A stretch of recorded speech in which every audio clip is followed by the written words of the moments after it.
নবীজি বলেন, এই 10 দিনের কোনো একদিন যদি কোনো ব্যক্তি গরিব অসহায়দেরকে একদিন খাবার খাওয়ায়, সেজন্য আল্লাহওয়ালা ওলি আবদালদেরকে খাবার খাওয়ালেন, তাদের মেহমানদারি করলেন। সুবহানাল্লাহি ওয়া বিহামদিহি সুবহানাল্লাহিল আযীম।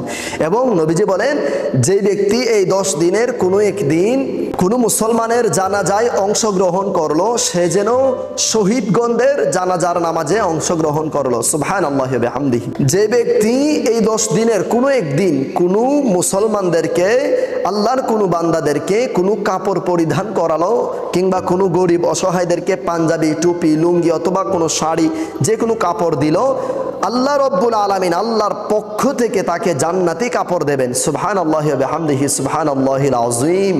এবং যে ব্যক্তি এই 10 দিনের কোনো একদিন কোনো ইয়াতিম ইয়াতিমদেরকে দয়া করলো, ইয়াতিমদেরকে দান সদকা করলো, আল্লাহ রব্বুল আলামিন তাকে কিয়ামতের কঠিন ময়দানে আরশের ছায়ার নিচে আশ্রয় দান করবেন।